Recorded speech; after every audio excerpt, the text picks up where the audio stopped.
Alhamdulillah, alhamdulillahilladzi qala as-sa'iluna was-salimuna fil ibadah. Asyhadu an la ilaha illallah wahdahu la syarika lah wa asyhadu anna Muhammadan abduhu wa rasuluhu la nabiyya ba'dah. Qala ta'ala a'udzu billahi minasy syaithanir rajim. Bismillahirrahmanirrahim. Nurun 'ala nur yahdillahu li nurihi man yasha'u min ibadihi. Shadaqallahul 'azim. Alhamdulillah, puji syukur kita panjatkan kehadirat Allah yang mana atas karunia nikmat-nikmatnya sehingga Allah melimpahkan karunia-Nya kepada kita, berikan nikmat umur, nikmat sehat, nikmat sempat, sehingga kita di bulan Syawal ini kita semua masih diberikan kesempatan untuk sama-sama beribadah di masjid yang kita cintai ini. Mudah-mudahan segala rangkaian ibadah yang kita laksanakan bernilai pahala dan mendapatkan ridho dari Allah Subhanahu wa taala. Amin ya rabbal alamin. Salawat salam marilah kita haturkan kepada Nabi yang mulia, Nabi Muhammad sallallahu alaihi wasallam. Tak lupa kepada keluarganya, kepada sahabatnya, tabi'in tabi'atnya, dan mudah-mudahan kita semua diakui sebagai umatnya dan mendapatkan syafaatnya. Amin ya rabbal alamin. Para hadirin jamaah pengajian subuh, para orang tua kami yang saya hormati dan yang Allah muliakan, melanjutkan hikmah-hikmah pengajian kitab Al-Hikam. Bismillahirrahmanirrahim.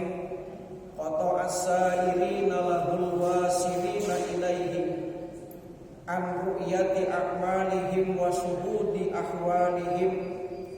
Amma as-sa'iruna fali'annahum lam yatahaqqaqu sidqa ma'allahi fiha, wa ammal wasiluna fali'annahu qayyabahum bisyuhudihi anha. Yang terjemahnya adalah Allah Subhanahu wa ta'ala telah mencegah akan orang-orang yang salihin dan orang-orang wasilin daripada memandang amal mereka dan menyaksikan keadaan mereka.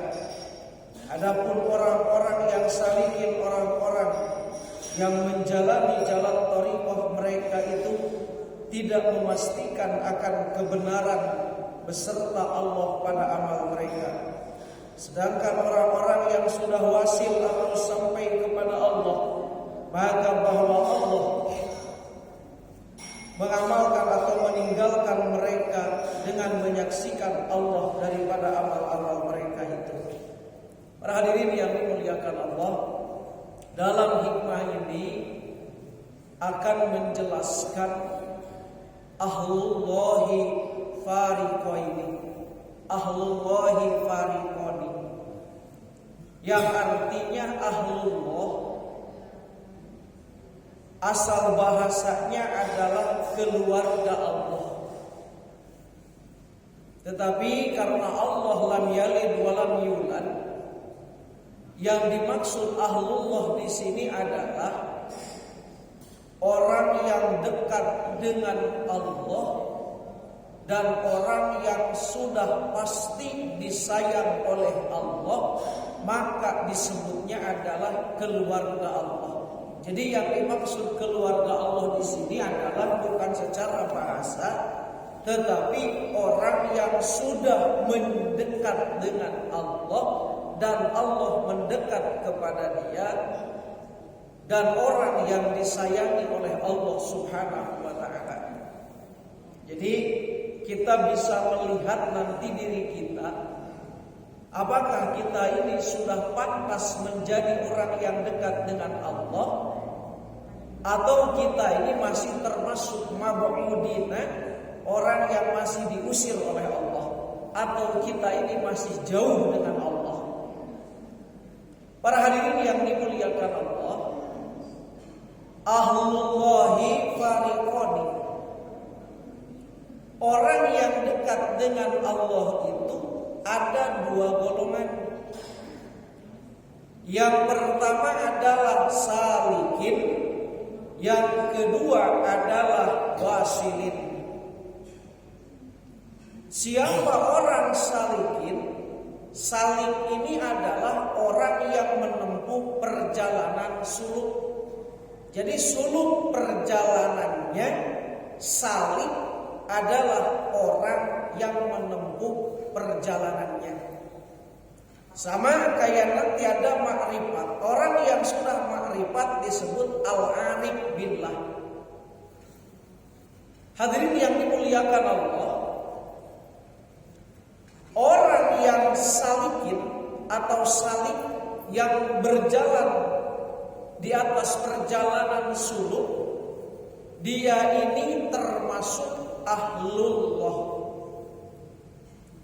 Siapa itu orang yang salik? Orang yang salik ini, satu, dia memperbaiki segala kewajibannya. Setelah memperbaiki segala yang wajib, dia memperbaiki sunnah-sunnah.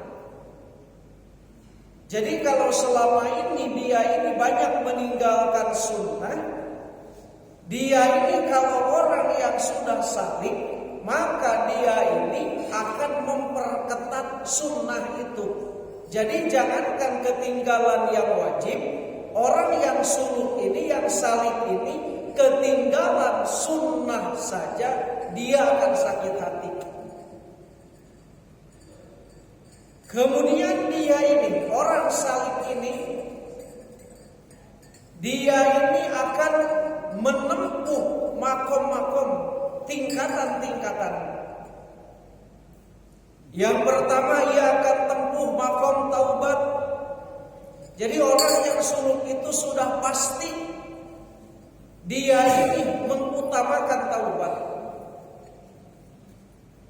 Setelah dia mengutamakan taubat, dia ini akan naik lagi ke makom waro. Apa itu waro? Waro ini menjaga yang haram. Kemudian dia naik lagi ke makom zuhud. Apa itu zuhud?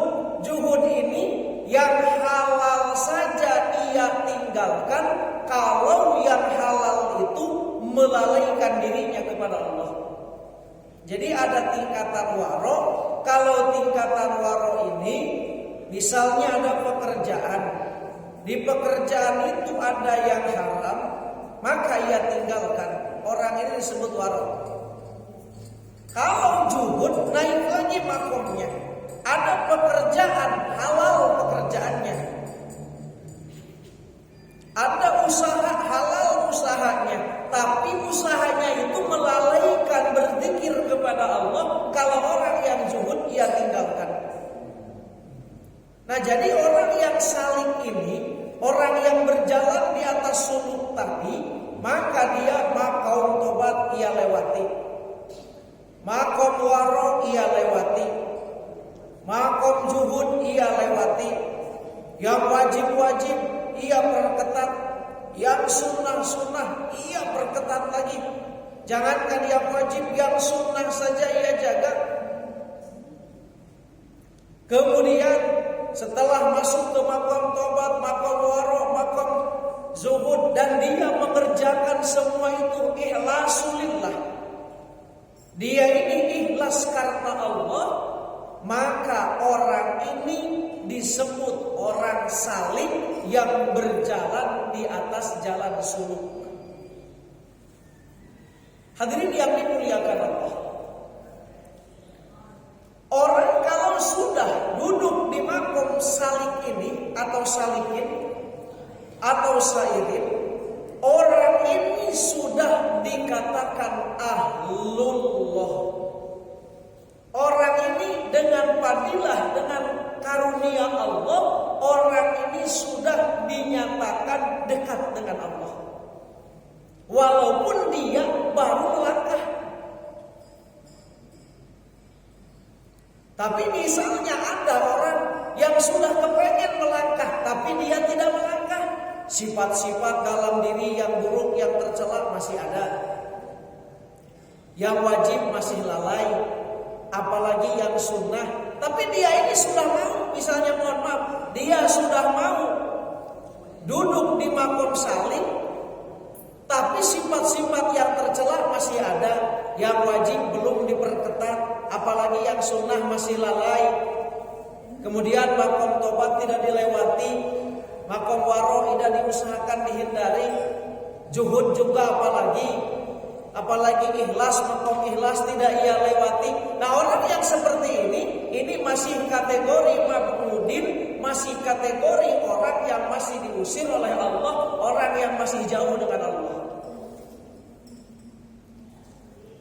Karena kalau orang yang duduk berjalan di makom suluk tadi, dia ini wajib diperketat, sunnah diperketat, sifat-sifat yang tercela diganti dengan sifat-sifat yang baik. Misalnya sifat riya diganti dengan ikhlas, sifat sombong diganti dengan tawadhu. Kemudian dia ini masuk ke makom taubat, masuk ke makom waro, masuk ke makom juhud, masuk ke makom ikhlas, maka dia ini adalah orang yang disebut kategori salikin. Maka orang yang salikin ini termasuk ahlullah, termasuk orang yang sudah disayang Allah, termasuk orang yang sudah dekat dengan Allah. Kalau kita belum bisa begitu, wajib misalnya masih lalai, apalagi sunnah, makom tobat tidak dilewati, jarang kita taubat. Waro apalagi yang haram masih dihantam, apalagi juhud masih jauh, apalagi makom ikhlas masih jauh. Kita ini masih kategori mabudin, kita ini masih kategori jauh dari Allah, dan kita ini masih diusir oleh Allah. Para hadirin yang dimuliakan Allah Subhanahu wa taala, makanya as-sa'iruna aw-as-salikun humul ladzina amanu wa tajamahu ila tanfidi awamirillah wa bti'ani an-nawahihi wa baddalu juhdahum litazkiyati nufusihim minas sawa'imil muhlikati wa sayril maqamati wa ahlasu tilka lillahi ta'ala. Orang yang disebut dengan salim atau berjalan di atas suluk, atau orang yang disebut sairin, adalah orang-orang yang beriman dan berhadap kepada Allah dan meluluskan perintah Allah, menjauhi larangan Allah, dan mengorbankan seluruh kemampuannya untuk membersihkan diri mereka dari campuran-campuran yang merusak, dan menjalani makom-makom seperti makom taubat, makom zuhud. Mereka ikhlas seluruhnya karena Allah Subhanahu wa taala. Para hadirin yang dimuliakan Allah Subhanahu wa taala, yang kedua yang dikatakan ahlullah wa fariqul wasilun, satu golongan lagi yang disebut dengan ahlullah itu adalah orang yang wasil. Siapa orang yang wasil? Orang yang sudah sampai ke makom ma'rifat. Jadi wasilin ini artinya orang yang sudah sampai ke mana? Sampai ke makom ma'rifat. Ra'au muhadiratiha munkasifah. Ma'rifat itu terbuka bagaikan melihat matahari yang terang benderang. Sedikit dulu diulas yang ke bawah. Begini. Di 2 bulan ke belakang kita menjelaskan tentang cahaya. Di dalam diri kita, satu ada basor, yang kedua ada basirah. Basor ini mata yang dohir yang ini. Yang kedua basirah ini mata batin. Masalahnya begini Pak, walaupun mata kita sehat, mata kita ini sehat, tapi kalau gelap gulita tidak ada cahaya, walaupun mata kita sehat, maka mata kita tidak akan berfungsi melihat. Jadi melihatnya mata kita ini dengan ada cahaya yang dohir ini.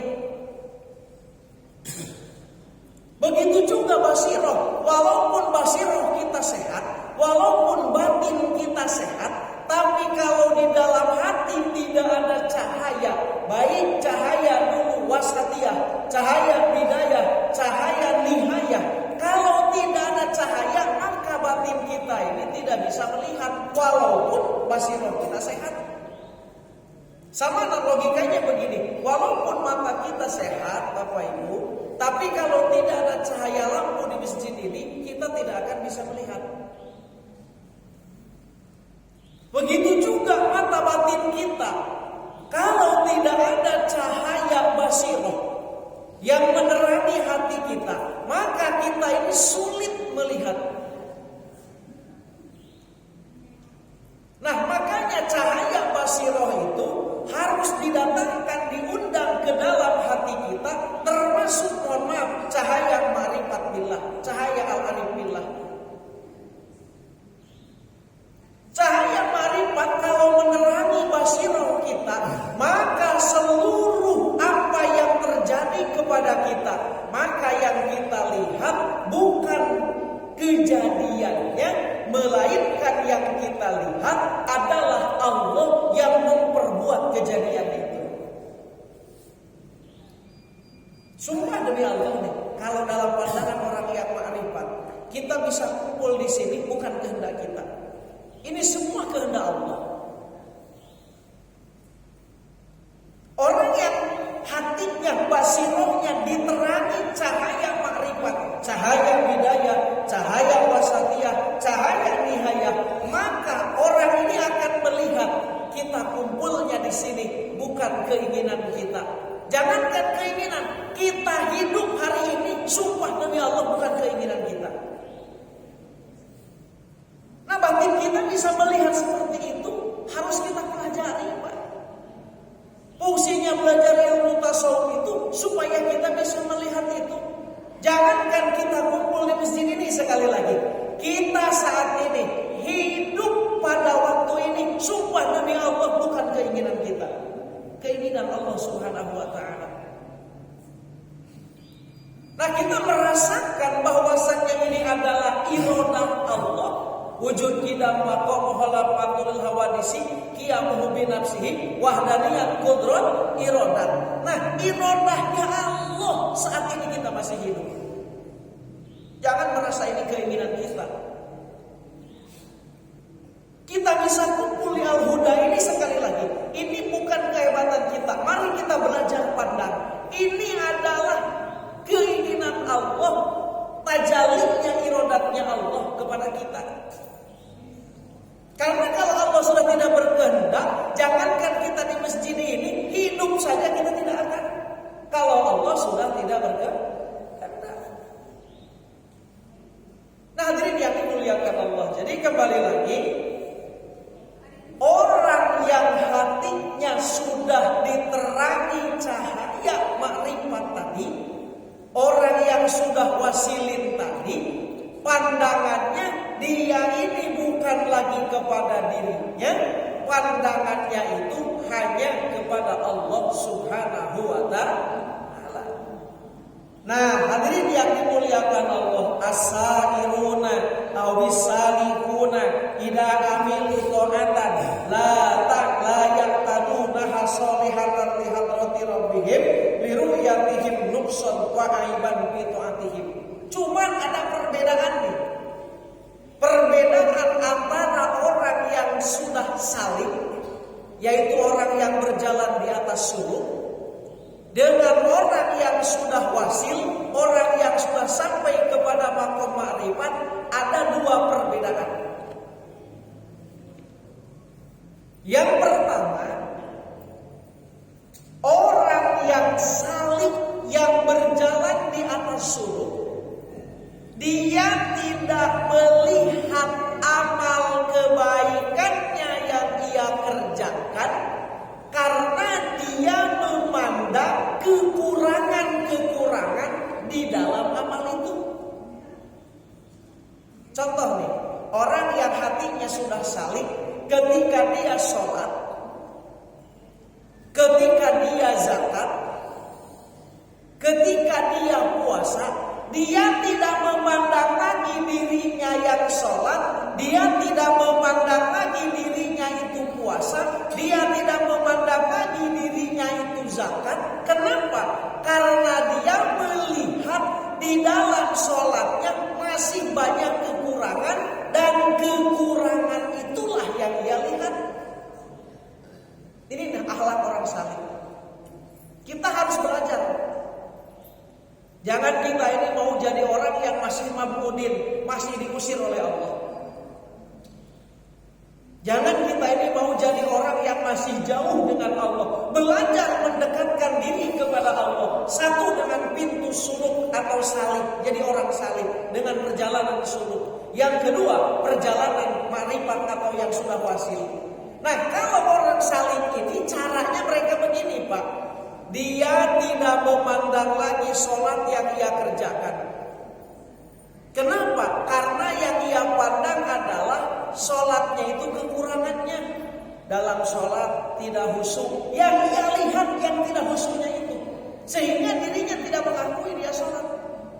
Karena dalam dirinya itu masih ada tidak khusyuk. Jadi fokus memandangnya itu keburukannya dalam kebaikan itu.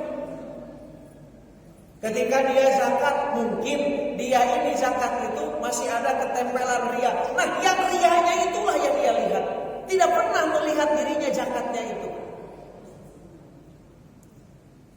Ketika dia puasa, mungkin dalam puasa itu masih ada kekurangan. Nah, kekurangan itulah yang dia lihat. Tidak melihat lagi puasanya. Karena kalau orang yang awam, nah ini yang dibawa orang yang salih tadi, orang yang masih jauh. Kalau orang yang awam, dia selalu melihat ibadahnya. Aku puasa, aku sholat, aku zakat, timbul dalam hati merasa sudah orang yang bertakwa. Ketahuilah orang ini masih mabudin, masih jauh dari Allah. Orang yang sudah dekat dengan Allah itu ketika dia sholat, misalnya dalam sholat ada 1 detik saja tidak khusyuk. Nah, yang 1 detik itulah yang ia lihat, yang tidak khusyuknya itu. Nah, hadirin yang dimuliakan Allah Subhanahu wa taala. Makanya tidak bisa duduk di makom ini kalau kita belum melewati makom taubat, makom waro, makom zuhud, makom ikhlas. Nah, kalau kita sudah bisa melewati itu tadi, maka yang akan kita lihat itu keburukan kita, tidak pernah melihat kebaikan kita. Makanya jangan heran, manusia ini kalau orang yang masih mabudin, masih diusir oleh Allah, dia ini akan sibuk melihat keburukan orang lain, sementara keburukan dirinya tidak dilihat. Nah, kalau orang yang salikin ini tadi, yang menjadi ahlullah tadi, justru yang ia lihat itu kekurangan dan keburukan dirinya. Sholat pun yang ia lihat bukan sholatnya yang ia kerjakan, tapi yang ia lihat ketidakhusyuan dalam sholat itu tadi. Karena mohon maaf, kalau kata para ulama kita uraikan, sebenarnya kita ini ibadah banyak masalah sebenarnya. Ada orang yang alhamdulillah rajin itikaf di masjid, nyaman itikaf di masjid. Ditanya, Pak, kenapa nyaman itikaf di masjid? Karena di rumah lagi bertengkar sama bini. Jadi nyaman itikafnya itu karena di rumah lagi ada problem sebenarnya. Ada orang yang nyaman saja berdoa, kenapa? Karena lagi kelilit utang. Sebenarnya banyak problem ibadah kita ini, banyak masalah ibadah kita ini. Nah, orang yang salikin tadi sekali lagi, dia tidak melihat ibadahnya pada dirinya. Yang ia lihat ketidakbaikannya, ketidakhusyuannya tadi yang ia pantau terus. Jadi akhirnya dia tidak melihat, melupakan ibadah yang ia kerjakan. Makanya ada perbedaan. Kalau orang yang masih diusir oleh Allah, ingat terus ibadah itu. Kemarin habis sedekah, terus ingat sedekah itu. Merasa telah melakukan kebaikan. Ini tanda kita masih diusir oleh Allah. Kemarin kita wirid 10.000, ingat terus screenshot 10.000 itu. Sehingga kita merasa telah melakukan kebaikan. Ini tanda kita masih jauh dari Allah. Tapi kalau kita kemarin misalnya zikir 10.000, lupa dengan zikir itu, yang diingat itu tidak khusyuk dalam zikir tadi. Woi, kemarin aku zikir tidak khusyuk. Yang tidak khusyuk itunya yang melihatnya. Nah, inilah orang yang disebut salik, dan orang ini sudah mendapat predikat ahlullah. Orang ini sudah dekat dengan Allah. Itu maksudnya. Hadirin jamaah sungguh yang dimuliakan Allah. Jadi orang salik ini tidak pernah memandang dirinya ibadah. Yang pernah ia pandang adalah kekurangan dalam ibadah itu. Aibnya yang ia lihat itu. Bukan sholatnya, tidak khusyuknya yang ia lihat itu. Bukan zakatnya yang ia ingat itu, tidak ikhlasnya yang ia ingat itu. Ada sedikit rianya itulah yang ia ingat itu. Sehingga dia merasa belum beramal. Nah, inilah belajar orang salih, orang yang sudah mendekatkan diri kepada Allah dan Allah sudah dekat kepada dirinya. Yang kedua, ada yang disebut orang wasil. Kalau orang wasilun atau orang yang sudah duduk di maqam ma'rifat, orang yang sudah duduk di maqam ma'rifat, ada ru'yatil amali wa nisyanuha padaka dalilun alal qabul. Dia ini lupa dengan amal yang ia kerjakan karena yang ia pandang Allah yang mendudukkan dia untuk melaksanakan ibadah itu. Contoh, kita di masjid ini sekarang sedang beribadah. Orang yang hatinya sudah diterangi dengan cahaya ma'rifat akan begini pandangannya. Dia tidak memandang lagi dirinya sedang beribadah, tapi dia memandang Allah, mengingat Allah yang sedang mendudukkan dirinya ibadah. Sehingga dirinya itu tidak mengakui punya ibadah. Dirinya itu tidak mengaku sholat, dirinya itu tidak mengaku zakat, dirinya itu tidak mengakui ibadah puasa dan yang lain-lain. Karena yang ia pandang Allah lah yang menggerakkan dia untuk ibadah itu. Jadi semua dikembalikan kepada Allah. Warudduhu ilallahi jami'an. Ini tingkatan yang paling atas. Nah, hadirin yang dimuliakan Allah Subhanahu wa taala, karena kama qala al-Imam Zainul Abidin, kullu syai'in min af'alika idza tasalat bihi ru'yatuka fadzalika dalilun ala annahu lam yuqbal minka li'anna al-maqbul marfu' maghibun anka wa man qata'at anhu ru'yatuka fadzaka dalilun ala al-qabul. Jadi begini, kata Syekh Zainul Abidin begini, tiap-tiap sesuatu perbuatan amal ibadah engkau, bila berhubungan dengannya penglihatan engkau, maka itu amal tandanya belum diterima. Jadi begini, kalau kita masih melihat amal perbuatan ibadah kita, kita mengakui itu ibadah kita, itu pertanda ibadah belum diterima oleh Allah.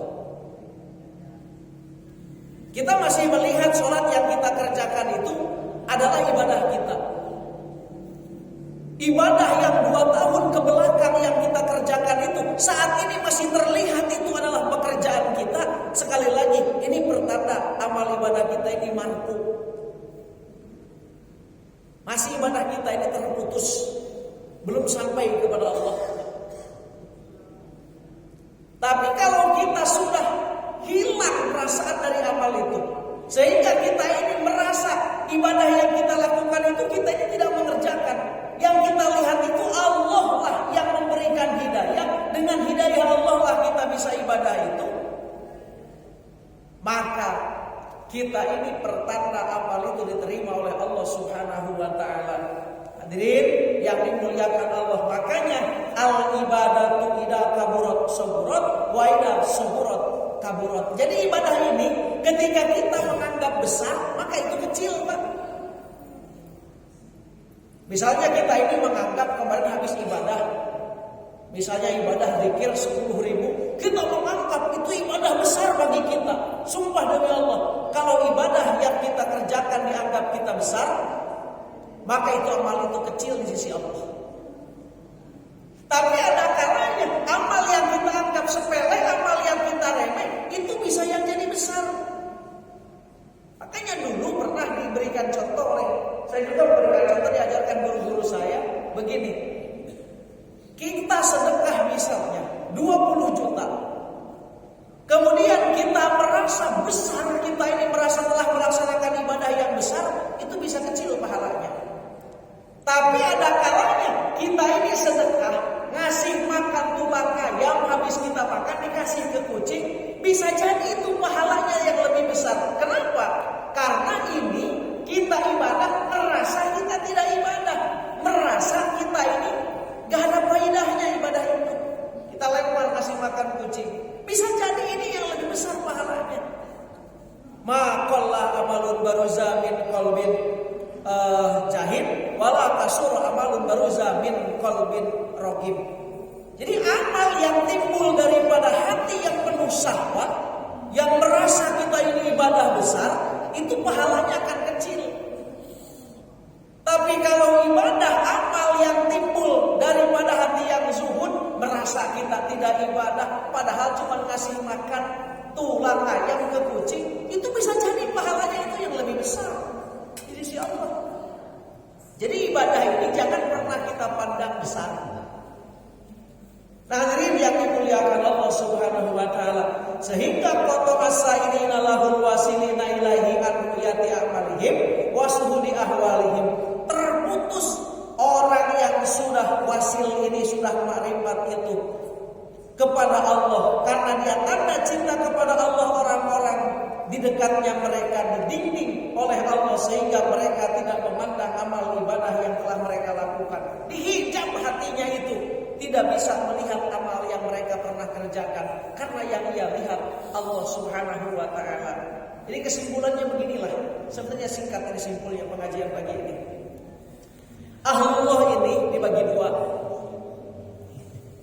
Orang yang dekat dengan Allah itu dibagi dua. Satu, ada orang yang salik atau orang yang berjalan di atas suluk. Yang kedua, ada orang yang wasil, orang yang sudah sampai kepada makom ma'rifat. Ini ahlullah. Dua-duanya ini tidak pernah memandang amal kebaikan pada dirinya. Cuman ada perbedaan. Kalau orang yang salik atau berjalan di atas suluk, dia ini tidak memandang kepada amal kebaikan yang ia kerjakan, tapi yang ia lihat aibnya, kekurangannya. Dia tidak melihat sholat yang ia kerjakan, yang ia ingat itu tidak khusyuknya dalam sholat itu. Sholatnya gak dipandang, tapi tidak khusyuknya yang ia ingat. Nah, kalau orang yang masih diusir, yang baiknya yang ia ingat, yang buruknya tidak diingat. Nah, ini orang yang masih diusir oleh Allah. Sedekahnya itu terus dilihat oleh hatinya, diingat-ingat oleh hatinya, tapi rianya tidak pernah dipandang. Nah, ini orang yang masih jauh dari Allah. Tapi kalau orang yang sudah duduk di maqam salik atau orang berjalan di atas perjalanan suluk, maka yang ia lihat adalah aibnya dan kekurangannya. Sedekah yang ia lihat mungkin ada sedikit ria, rianya itulah yang ia pandang. Sholat misalnya belum ada yang khusyuk, tidak khusyuk, sedetik tidak khusyuknya. Nah, sedetik itulah yang ia pandang, yang khusyuknya ia lupakan. Nah, ini tanda orang yang saling, tanda orang yang sudah ada menjadi ahlullah. Yang kedua, orang wasil, sama orang wasilin juga, ini dia tidak memandang terhadap ibadahnya. Sholatnya tidak ia pandang, puasanya tidak ia ingat-ingat, zakatnya tidak ia ingat-ingat. Yang ia ingat Allah yang menggerakkan dia untuk berzakat. Jadi amalnya tidak dipandang, hanya ada dua perbedaan. Yang satu perbedaannya itu tadi memandang kekurangan dalam ibadah itu. Yang kedua memandang Allah Subhanahu wa taala, dirinya tidak dipandang lagi. Dan dua-duanya ini ahlullah. Kalau kita belum bisa masuk ke dua makom ini, pertanda kita masih diusir oleh Allah, pertanda kita masih jauh dengan Allah. Hadirin yang dimuliakan Allah Subhanahu wa taala, jadi kita usahakan minimal kita masuk ke makom salik, ke perjalanan suluk. Bagaimana caranya? Yaitu tadi yang wajib kita perketat, yang sunnah kita perketat. Sifat yang tercela mulai kita buang. Misalnya sifat mudah kesinggungan, sifat mudah capek, sifat mudah kemarahan. Itu sifat yang buruk. Ganti semua oleh kita dengan sifat-sifat yang baik. Maju kita ke makom taubat, perbanyak taubat. Maju kita kepada makom waro, perhatikan rezeki yang datang kepada kita. Kalau yang haram, kita lari, kita buang. Masuk lagi ke makom zuhud. Makom zuhud yang halal saja ia singkirkan. Kalau yang halal ini melalaikan diri kepada Allah. Ada usaha, halal usahanya, halal pekerjaannya, tapi dia melalaikan ibadah kepada Allah. Orang yang zuhud ia singkirkan itu. Wa akhlasu lillahi jami'an, dan niatnya ikhlas karena Allah Subhanahu wa taala. Kalau sudah seperti itu, maka kita akan duduk di makom salik sehingga kita ini tidak melihat kebaikan yang kita lakukan. Yang kita lihat itu adalah kekurangan dari kebaikan itu. Tidak melihat sholat yang kita kerjakan, yang kita lihat adalah ketidakhusyuan dalam sholat itu. Kalau sudah duduk di makom salik, insya Allah nanti oleh Allah akan dibantu masuk ke makom wasil. Orang yang sudah sampai ma'rifat dengan Allah, orang yang sudah ma'rifat dengan Allah, maka dia jelas tidak lagi memandang dirinya. Yang dia pandang hanya anugerah Allah Subhanahu wa taala. Hadirin jamaah subuh yang dimuliakan Allah, sekali lagi mudah-mudahan kita bisa meningkatkan kualitas ibadah kita, kualitas iman kita kepada Allah Subhanahu wa taala. Inilah yang saya sampaikan. Mohon maaf atas segala kekurangan. Billahi taufiq wal hidayah wal inayah. Assalamualaikum warahmatullahi wabarakatuh.